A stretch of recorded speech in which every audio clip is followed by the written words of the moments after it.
We should be seeing people coming in. Yeah, looks like we have some guests here. Hello, everyone. Welcome. As you're coming in, please let us know where you're tuning in from. We always like to know where you're watching us from. Uh, this is not the Mark Twain House library behind me. It is a virtual background.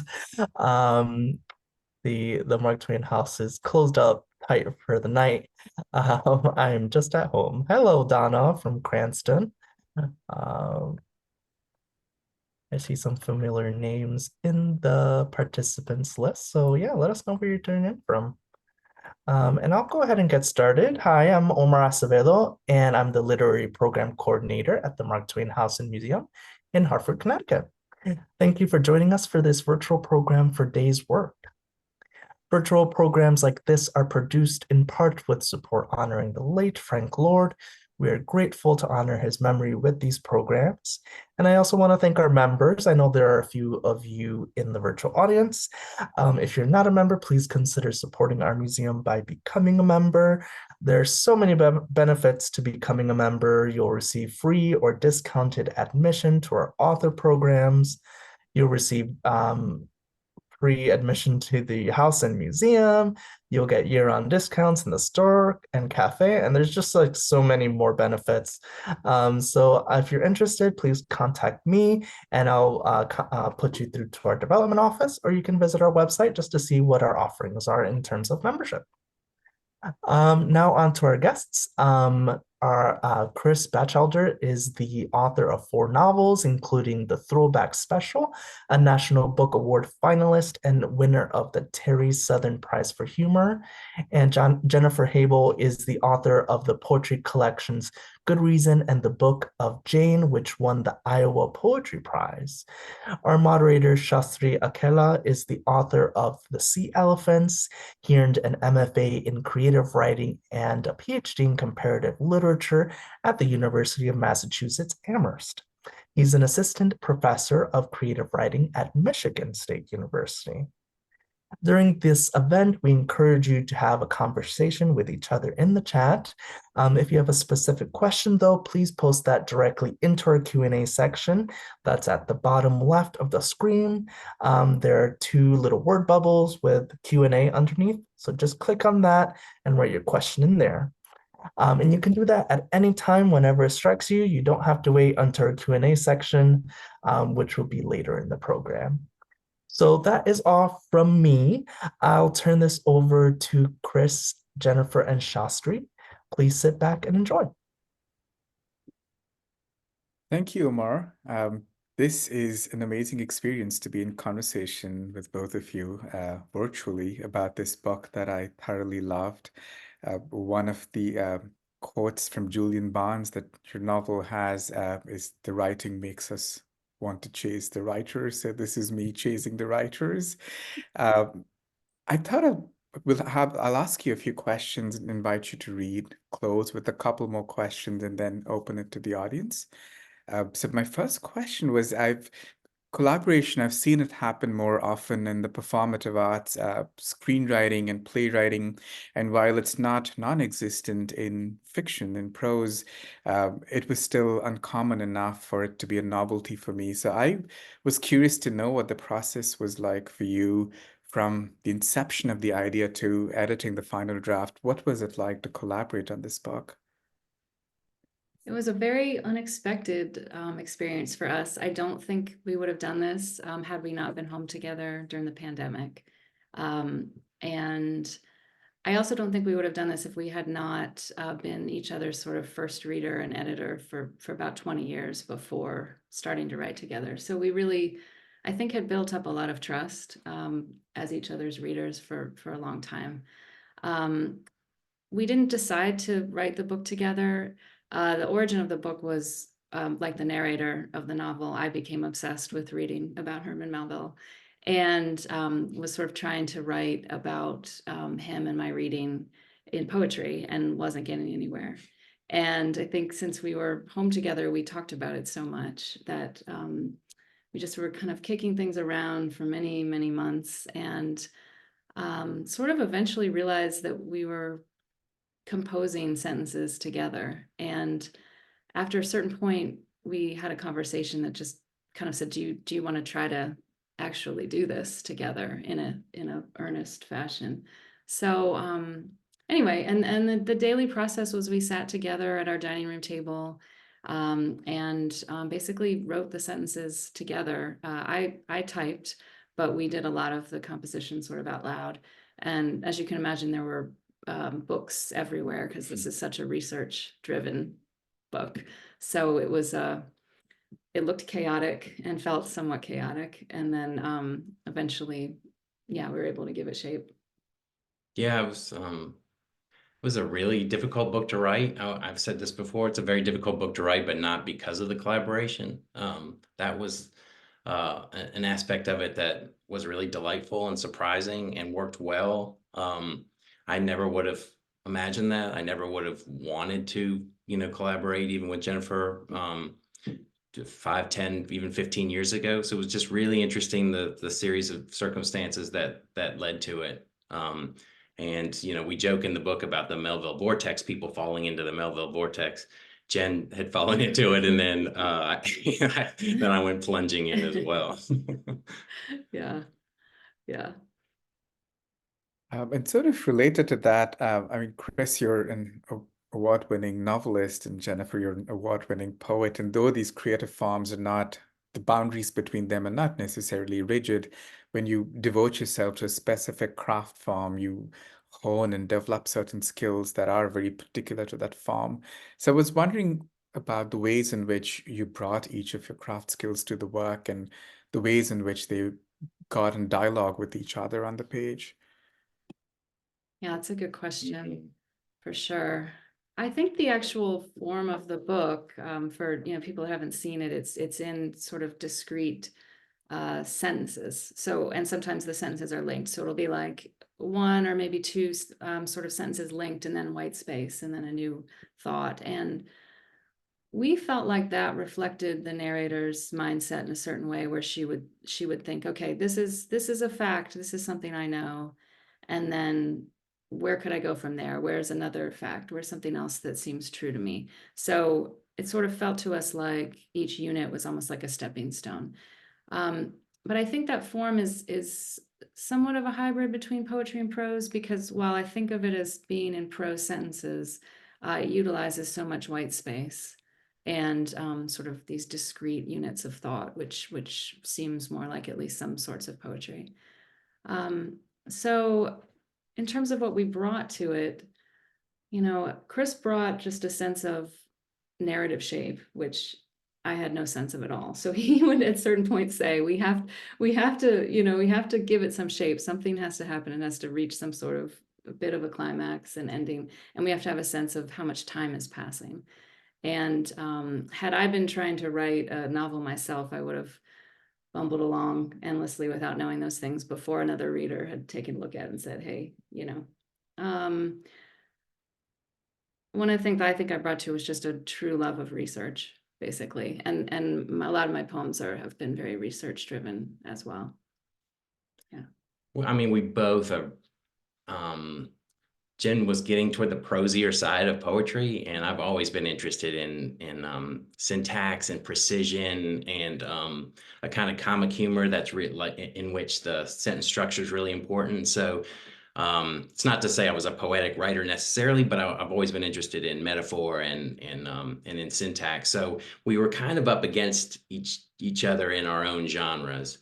And then I think there was this great thing of once we decided to collaborate, there was a wonderful thing of like gathering at the starting line with like, well, I've got some skills, and Jen's like, oh, I've got some too. Let's see, let's set out and see what will happen. And it was just a really, I mean, Jen said narrative shape. There isn't a whole lot of narrative shape, but there's enough. So I was trying to bring some sort of like some sort of novelist sensibility about an overall arc or something, and like she said, time. But I think Jen brought just a great emotional intelligence, I think, and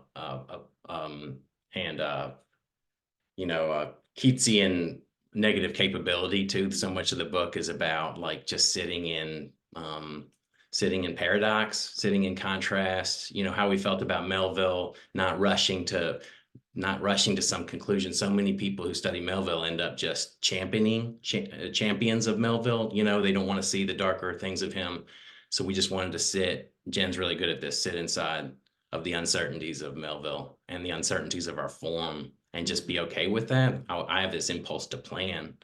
Maybe it's a novelist thing, like you just want to see out a little ahead of yourself, you know. And so we'd plan sometimes, but then we'd sit down to write, and the next sentence took us somewhere we had no idea we were going to go, and then we were back to just the page. Just from a marital standpoint of what each brought to it, it was really nice to sit there with your spouse and think like, wow, you're really good at that, you know, like just kind of get reminded of like the other person's, you know, talents and abilities. That was a pleasure just on a personal level. Yeah. I like both the fact that you mentioned time and fiction and the nature of uncertainty in writing.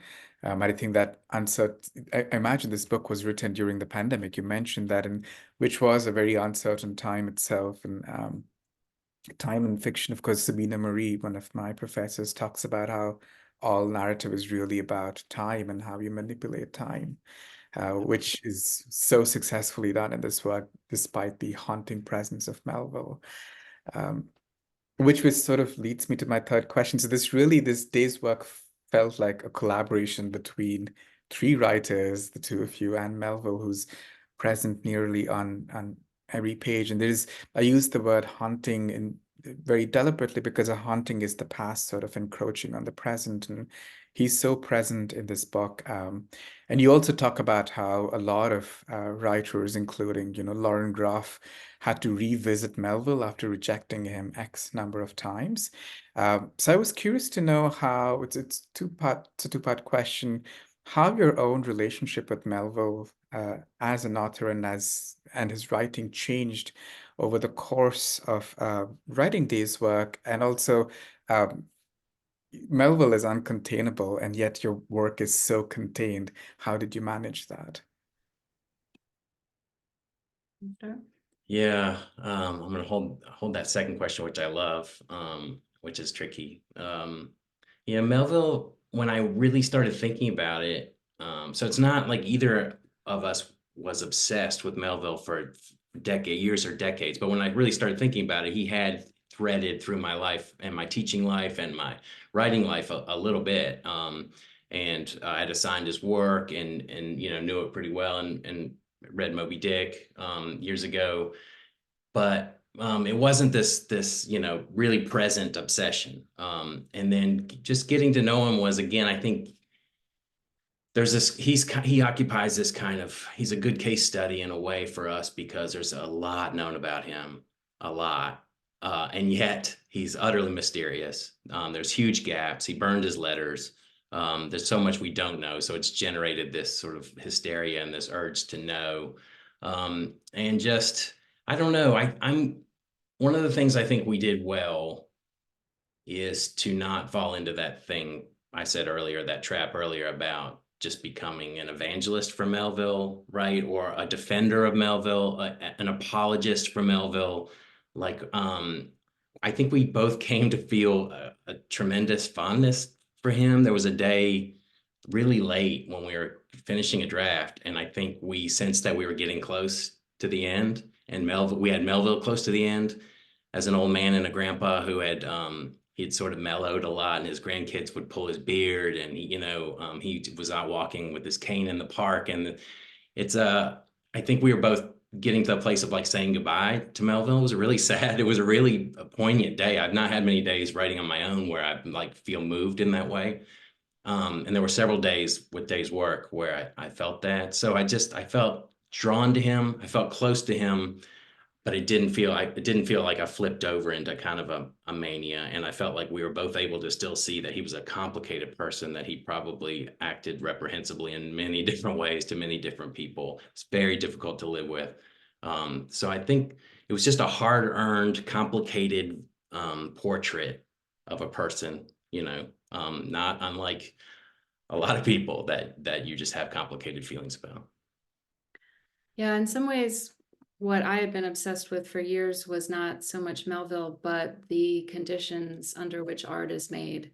I've just been thinking about that for a lot of years in my writing and as a person, and also the cost of making art and then the value of it.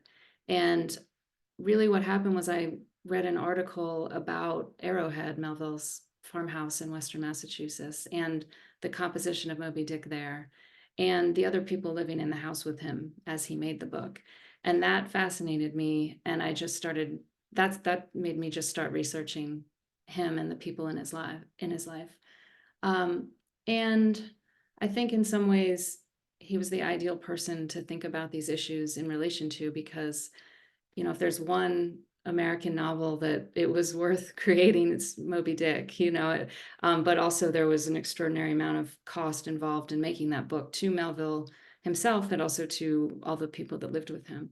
So yeah, I think he allowed me to think about these things that have been important to me for a long time, and are vexing issues for me in my own life, if that makes sense. And you mentioned that it felt like a collaboration with three, and actually maybe it felt like a collaboration with dozens, because there's so many voices in this book. And I think one of the things we wanted to do once we started writing together in a thoughtful way, in a deliberate way, the book became about partnerships, and the book became about collaboration in certain ways. And there's many different partnerships in the book. And I think we wanted to question, like, what is it, like, who writes a book? Like, well, there's usually one person's name on there, but like, there's a lot of people who go into writing a book, so it's one of the fun things that happen with collaboration, that we can just say, yeah, our names could have been on our previous books too, and a lot of other people's names could be on there as well. And so just kind of giving up, and it's a middle-aged idea maybe, of just giving up the ego, giving up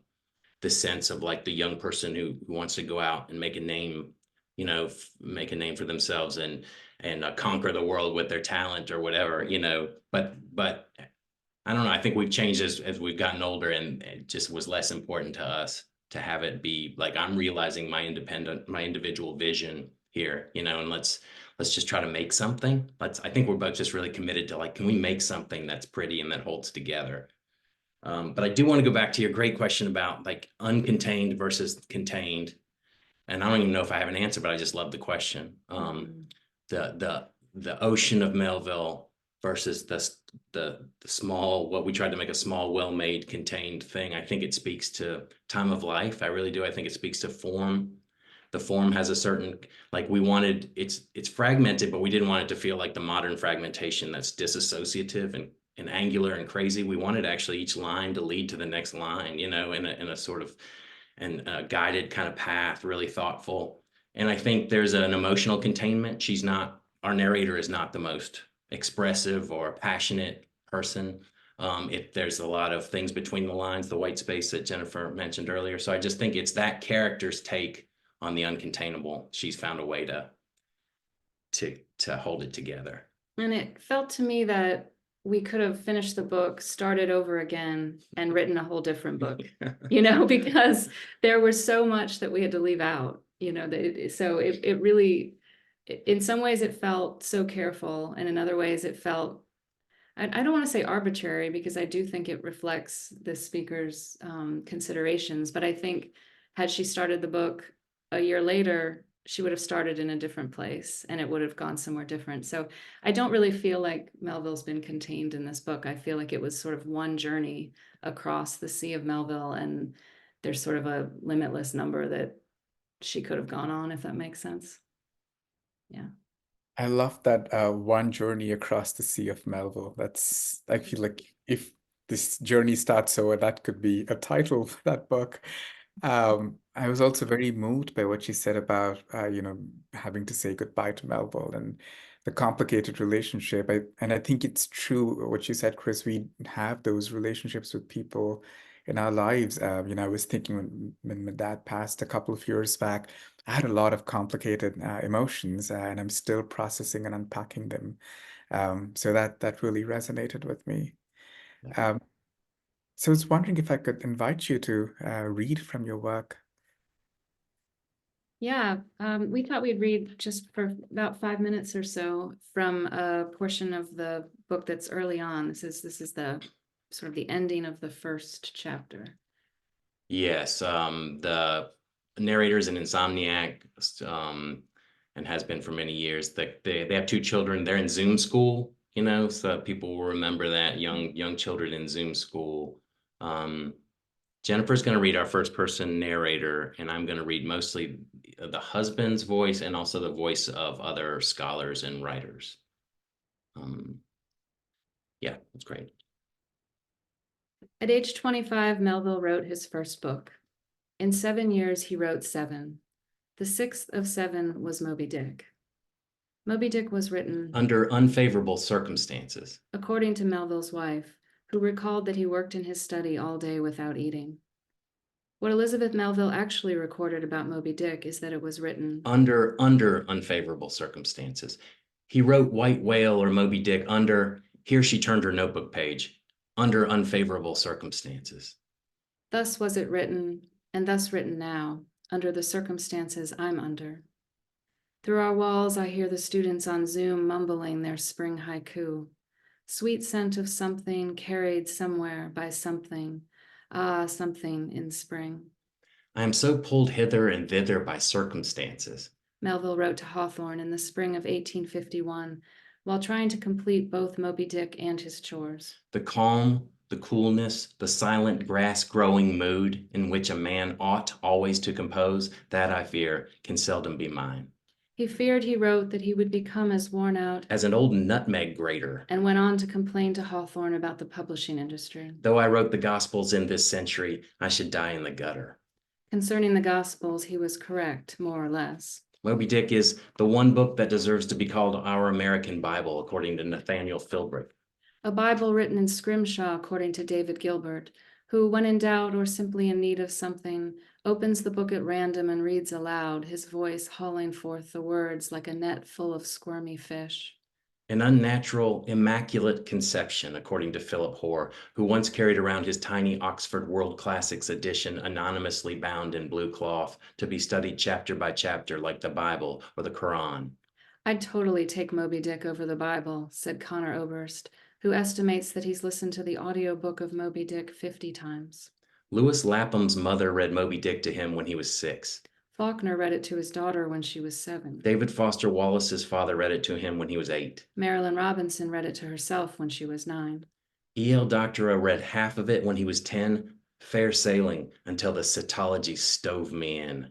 When Stanley Kunitz was 100, he would ask visitors to read him a chapter of the novel. He looked like a little walnut sunk in a chair, said Nick Flynn, but when you'd read, he'd sort of come alive from the language. Last night, adrift, I asked my husband to read me a chapter of Moby-Dick, and so he read me chapter 59, Squid.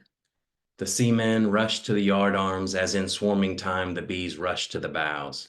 He turned off his light and told me that his father, a retired trumpet player, once told him that virtuosic playing makes musicians laugh. What else can you do? He said his father said. Then he said, Bon voyage. by which he meant, Good luck. and, I'm sorry. and, I love you. and. Please leave me alone. Years ago, 3 or 4 beds ago, he read to me from Death Comes from the Archbishop, I remember, and The Pilgrim Hawk, and Ethan Frome. He read me stories by Alistair MacLeod, Jhumpa Lahiri, Lars Gustafsson, Mavis Gallant.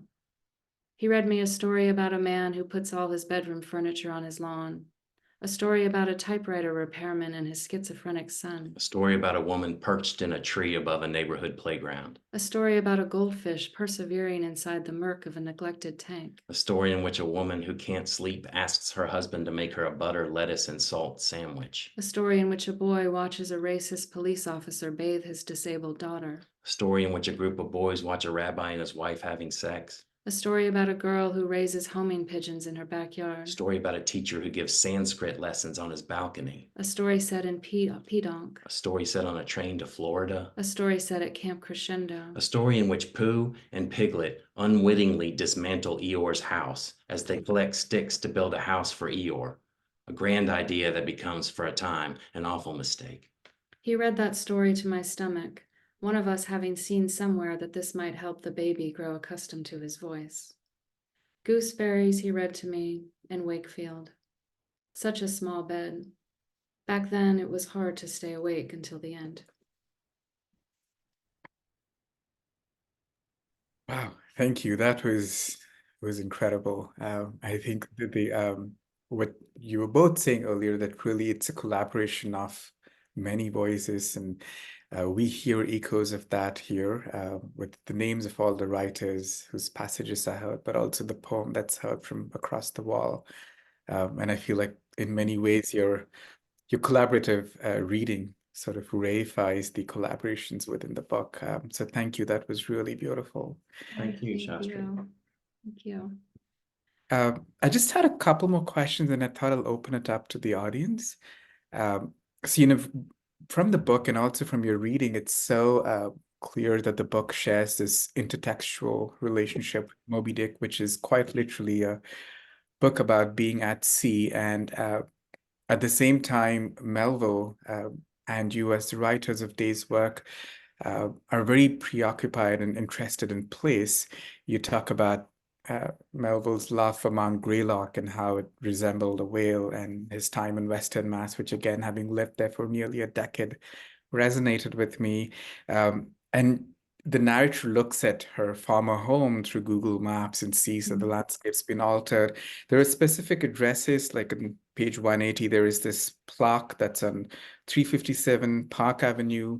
And there was this one detail that I really loved of where the narrator, for the wedding anniversary, gets these 3 plants which are planted. One of them is gone, but 2 are still there. So I'm curious to know about how you thought about place within your work, and how and I think I was especially interested because it was written at a time when the pandemic altered our relationship with both movement and with place. Yeah, I think this book really is about place a lot, and I wasn't aware of that during the writing of it, really. It became sort of apparent almost through the revision, I think. But one of the reasons I'm sure that I became so fascinated with reading about Arrowhead and Melville's time in Western Massachusetts was because I loved living in that area so much. And so I think reading about him and thinking about that time allowed me in my mind to go back to that place somehow and sort of live there vicariously, a long time ago. And when we lived in Amherst, and I thought about Emily Dickinson all the time when I lived in Amherst, just what it was like when she was there, and just sort of felt her presence there really all the time. And I think that the appeal of being able to escape somewhere else was particularly powerful during the pandemic, of course, right? So I think it was kind of a chance to voyage away geographically and also through time, maybe. Yeah, and I don't. It was a great question, Shastri, and it did become more apparent to us as we worked about the importance of place at a time that felt so placeless. I mean, we were at our dining room table. That was our place, while we worked, but also the rest of the day there wasn't much place to go for so many of those months. So I love Jen's idea there of voyaging. I think we both came to see the book as an adventure, at a time of, or that the book dramatizes a binary between domesticity and adventure, and here we were stuck in literally a dining room, a kitchen, and then, but felt, I think, both like we were setting out together. We have these Norwegian rowers in the book. They made their way in there was a special day of writing that we admitted them into the book, that they rowed across the Atlantic in the 1890s. It was an insane thing to do. And I think they became important to us. We didn't know the day we put them in there how much they would kind of resonate or glow within the book. It was pretty early, but as we worked, we could see how they fit. And I think we began to see ourselves as these guys in a boat, 2 people in a boat rowing out from our house every day in an adventurous way. That dichotomy that you were bringing up between the domestic and adventure is so important in Melville's writing and in his life, and some people write about that you can really trace that through all his work, the difference between being on land and being at sea. and that the land is connected to the domestic and the conventional and the safe and the mind and the head, and that the sea for him is adventure, truth-seeking, God, insanity, the heart, you know, and I think that tension is really evident in his work and in his life as well. But one thing I really like is in a letter he said, I stand for the heart to the dogs with the head. Yeah. And, you know, anyway, so, you know, he saw, I mean, people thought that he saw Greylock like a breaching whale out his window, you know, as he was writing this book set on the seas, entirely landlocked. And, you know, it's just a really interesting paradox that he's writing Moby-Dick landlocked in a house with women, you know, as he's writing a book about being in sea with men. Yeah, he's in Western Mass. The sea, the snow giving him, he said, a sort of sort of sea feeling in the country. And he said his looking out his window like a portal, and he hears the wind and he feels like he should go up and change the sail on the roof. You know, it's wonderful and kind of terrible, actually, both, to think of him working on that out there feverishly. And like we began the reading by saying he wrote 7 books in 7 years, and the 6th of them was Moby-Dick. You know, it's like astonishing. Yeah, I mean, I would, when I was in the MFA program, friends and I would go trekking up the Mount Greylock, and I kind of want to go back and see if it does have that shape and just the perspective he had. And you know, that thing that you mentioned about adventure and domesticity, I feel like that's a reason why Moby Dick, and especially Melville's works in general, are very well loved in India. They've been translated into a lot of regional languages. They've been abridged versions for kids, and I think for various reasons, predominantly economic, a lot of them are not able to travel, but through gaining access to his work, there is that sense of adventure while retaining their domestic setting. Yes, love that. So I just have one more question. So one of the things that made this book so profoundly moving to me was this narrative gaze is directed outwards, where the narrator has a lot going on in her life, but her gaze is directed outward at Melville, at archives, Melville's relationships. But in some ways, this outward gaze allows her to arrive at some sort of understanding or reckoning with the chaos of her own life. And the process of looking out, allowing you to sort out what's within, that was it was conveyed beautifully in a very restrained way. And I was very moved by that. You know, I was just reading, you just finished reading Michael Cunningham's novel that just came out this year, which is set during the pandemic, and it's makes a similar move in different ways, where this characters, these 2 siblings, they're stuck in different places, and their gaze is similarly directed outward to the music of Brahms, to Iceland, and that allows them to make some sort of sense of their chaos. So I was wondering, this is, I guess, more of a broader question. As writers and readers, how do you feel like, especially now, you know, literature and art, I think, are now more than ever, they allow us to make sense of a world that's sort of upside down, both in the private and the public sphere. So how is literature a guiding star through chaos and allowing us to, if not solve or resolve, at least make meaning or peace with our chaos?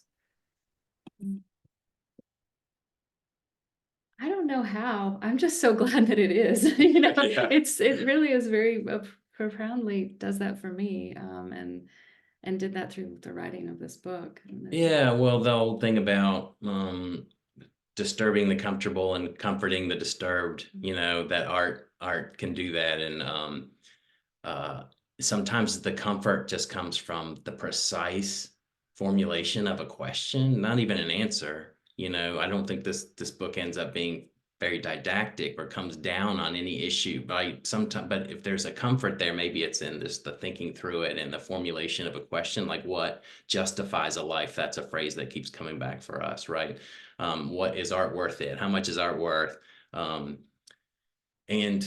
so I think I love what you're saying about and it makes me think you're our ideal reader about like the way that she's revealing herself in this book is primarily outward, right? By the things she looks at and the things she curates and the way she presents her material. It's very thoughtful, it's very careful, it's restrained.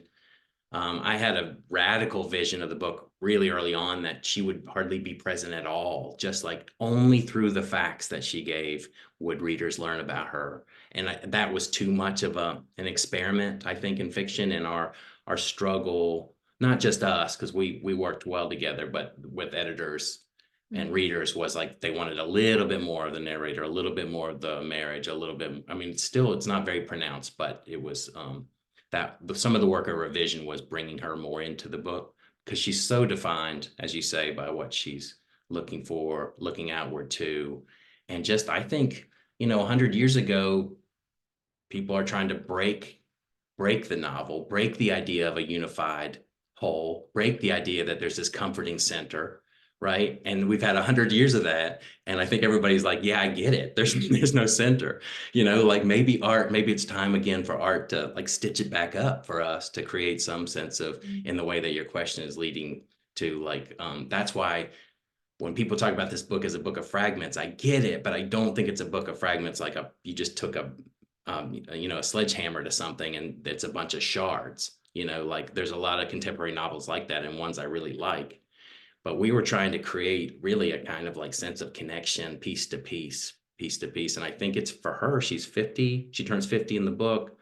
She's looking for, there is used that word reckoning. She's trying to come to some term. She's a word we use as an audit, like this, taking this audit of her life through Melville. So she is looking for meaning. It's a place, all that in our reading, we talked, that's the biblical language. It's for people who love literature, right? We go to it like a Bible. I don't really know how to talk about this clearly, but I feel as I've gotten older, just a sense of my borders disintegrating, sort of. Like I just don't have as strong of a sense of an individual self as I once did. And I guess I just would kind of like this idea of just like disintegrating into literature sort of, or something like that, just joining this flow of voices and visions and I guess some of that spirit is in this book of her just sort of trying to connect with these other people and other writers and other works of literature and in some way, I guess, join them and learn about herself through them, maybe. Yeah. Or something like that. We at one point thought it might be kind of neat to not have our names on the book, just maybe put them inside, and our editor and agent said that's a terrible idea. Yeah. Don't do that. but I think it did reflect a bit of this feeling of like this sort of disintegrating of the self into this larger thing, if that makes sense. Yeah. It's it just reminded me a lot of the miniature artists who were painting under the Mughal Empire in India. They would not sign or inscribe their signature on their art, and they just wanted, but they would code a little something. Like the artist would be a little character in the audience in a court scene, but of course, hundreds of years later, we don't know who they are. So, yeah, it's wonderful. Sake of posterity, I'm glad you put your names on the book. I think there's so many thoughts your responses brought to mind. I think just the idea of what you were saying, Jennifer, we see her navigate this process of trying to answer this question of what justifies a life. And I think that is why that the book does not at all feel fragmented. There is such a narrative continuity to it because she, the hero of the book, is the narrative continuity as she moves through this process. Okay, I think I'll open it up to the audience questions. We have a couple, so I'll just read them out loud.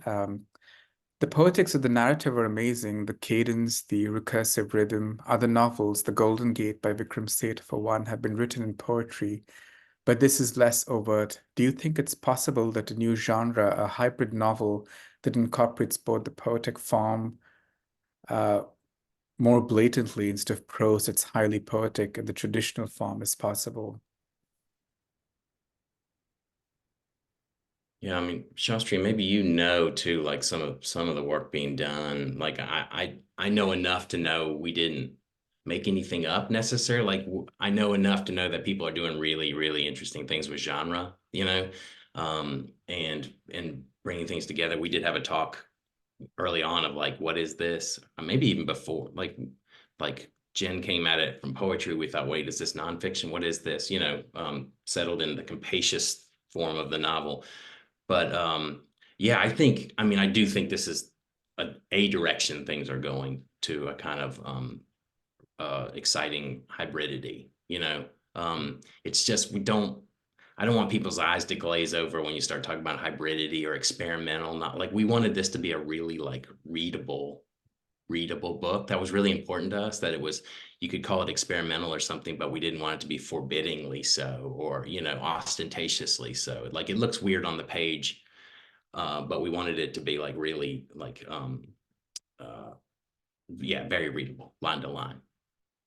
One of the things I do for my job is coordinate conferences that our PhD students have with visiting writers. And so I was just doing that the other day, putting together packets of poems from some of our PhD students in poetry to submit to a writer who's coming. And as I was just looking through them, they were all in really unusual forms. I mean, there was just almost none of them looked like a traditional poem. And I was just like, wow, it's really kind of stunning to see that all of them were doing that. So, you know, there is something, I guess, in the air right now. I mean, maybe it's specific to here, but I don't know. Yeah. It seemed like people are pushing on form a lot. Yeah. Mhm. Yeah, and I think it's at least two examples that come to mind. Like your book, you know, has reached and is still reaching a wider audience. One of them is Divya Victor's collection of poetry, Curb, which has you know, anecdotes in it. It's got narratives of violence that happened in the US, but if you read them out loud, there is such a clear poetic sensibility, but on the page has this, resembles like a prose anecdote or a news report. And the other is Henry Hook's novel, Open Throat, which is told from a mountain lion's perspective, but and on the page is broken down like verse, but is incredibly readable. Yeah, I've heard about that. I've heard about the Open Throat. Yeah, that looks really interesting. Yeah. And then we have a question from Donna. It says, can you speak a little bit about your perspective on Hawthorne's influence in the final version of Moby-Dick? Mm. Yeah, Melville's relationship with Hawthorne is a big part of our book. As Chris said, there's a lot of partnerships throughout it, and that's, to me, one of the most significant ones that's explored in the book. I don't know what his influence was in terms of revision, but it does seem clear that Melville was really changed by his encounter with Hawthorne's writing, and I guess with Hawthorne, the person as well. The sense of blackness and darkness was something that really resonated with him. And I think that maybe, you know, comes through a bit with Ahab and with that vision in the book. I just want, around this time, he went from a draft of a romance, what he called a romance of adventure, right? He pitched it to his publisher. Melville's always pitching these things to his publisher, trying to get an advance so he could pay off his mortgage or whatever. You know, it's just some things have never changed about writers talking about money, but he pitched it as a romance of adventure, and somebody said Melville almost has there's a letter where somebody says Melville almost has a book done. It's a romance of adventure, sounds fun. You know, it was a return to some of his earlier work, and then some. You know, we don't have a lot of evidence, but he did remake the book and remade it. And I think so. Hawthorne's influence may have been in terms of ambition, Melville's ambition, like so moved by what he considered Hawthorne's genius, that he wanted to rise to the occasion. I think Walker Percy said it was written not to Hawthorne, but at him, you know, and it makes it seem overly competitive. I don't think that they had necessarily that relationship, but I do think Hawthorne made him want to be more ambitious and make the book grander. Mm-hmm. And that is interesting, funny, and true about writers and their relationship with money. When I was doing a tour of the Mark Twain house, it was similar stories about Mark Twain, and he was interested in all these inventions and sank a lot of money into it, and then couldn't live for too long in the Mark Twain house. Yes. Oh, Yeah. Melville was just doomed by when he said, I stand for the heart, whatever, to the dogs with the head. That's great. We all love that. But then it's not so good an attitude when you're trying to get money, support people, pay your mortgage. yeah. I think while we wait for more questions, I did have a couple more questions that I wanted to ask. One was about, since we're talking about, literary friendships, and some of them take place across long times, right? Like two people who've never met meet because of a written work. For one of the things that I was really stood out to me in this book was like James Wood and Melville, and how James Wood was 31 when he wrote about Melville being 31 and writing. And so I was curious to know about how you curated the literary friendships within the book, both actual friendships that Melville had and these kind of more friendships forged through written work. Hmm. It was just sort of instinctual, I think, and what we came upon, as opposed to a very deliberate, just trying to get back to the process. Yeah, there was a series of just coincidences. Jen had a head start on this work, right, and brought it to me. And so I can recall my sense of surprise about some things that I think had already become, become not interesting to her anymore. But so I can recall that, and was hoping that that would get across to a reader too, being like, wait a second. So Elizabeth Hardwick wrote a biography of Herman Melville, right? And Lizzie, and her nickname was Lizzie, and Melville's, called his wife Lizzie. And then Hardwick and Robert Lowell were married, and that's another partnership. So I think we were just like went out from one. It was so unplanned. It was like every time we wrote a line, it felt like there were 5 different paths we could take, way more, but 5 that we knew. And so we had to choose the next one, and can only look kind of down at the next one. But I remember that thing of like, okay, Lizzie Hardwick, Lizzie Melville, Robert Lowell. Well, guess what? Robert Lowell wrote a play about Melville, right? Like everything sort of came back. There was this universe, this orbiting universe of people and relationships. So I think once we found people, I don't know, when we read, we found the things that were in our mind, and they were friendships, and they were partnerships, and they were marriages, right? And they were relationships with literature. Yeah. And then also, just in terms of not, famous, well-known people, Melville had these very intense conversations and friendships with people that he met when he was out at sea. And actually, a couple of people named their children after. There's like Herman Melville. Some of this is in the book, I think. Mhm. Herman Melville Rest and Herman, and Melville had lost touch with those people for 20 or 30 years before he learned that he had so sort of impressed them that they named children or nephews after him. And it seems to be that, I mean, he loved to just have conversation, and especially like philosophical conversation. And I think he had these very intense friendships based on reading and just thinking about philosophies of life and stuff. And anyway, those must have impacted some of those people he met at sea so deeply that they wanted to pay tribute to him in that way. Yeah, and in the spirit of your question, Melville, the people have gone to great lengths. That's another people on the going down the vortex. People have gone to great lengths to try to reconstruct Melville's library at the time of his death, and they found all these books, but they have found his writing in them, which is remarkable. And they're digitizing, and you can go online. You don't have to leave your house. You can go online and see Melville's markings on a Hawthorne story or whatever. So, but other scholars have said that Melville himself, this is at the spirit of your question, like he saw himself in conversation with, these thinkers, with people who were, often long dead. Shakespeare, I mean, the Divine William, he called him. And so he so he had that process too. He had that sense of having a relationship, a philosophical and intellectual literary relationship with people through books. And so many writers, you mentioned this in the book, teach Melville's work, including Marilyn Robinson, who teaches the book every year. Um, well, those were all my questions. Marilyn Robinson talks about how every time she's read the book and taught it, it felt like her mind became larger. And I truly mean it when I say that I've had that experience with this book, the rereading of it and this conversation. It's felt like my spirit has grown larger. So Thank you. thank you for this beautiful work. Thank you so much. Your questions were so smart and thoughtful. So thank you very much. Yeah.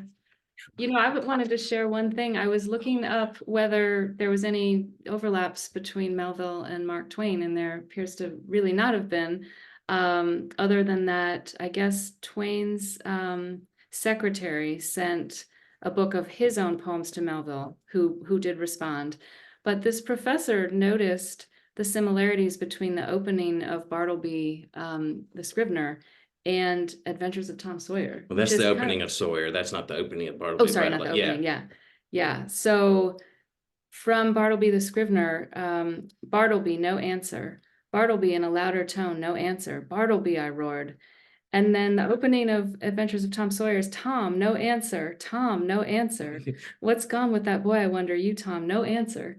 And this professor was saying, I often thought that those first lines might be Twain's way of tipping his hat to Melville's classic short story.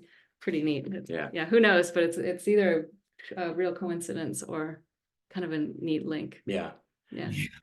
It's a good thing we hadn't found that while we were writing, because they would have gone. Try to get it in the book. Yeah. Yeah. Yeah, I'll have to ask our curators about that. Bartleby the Scrivener is one of my favorite stories. So. Love Bartleby. Yeah. Thank you so much, Jennifer and Chris and Shastri. This was an amazing conversation.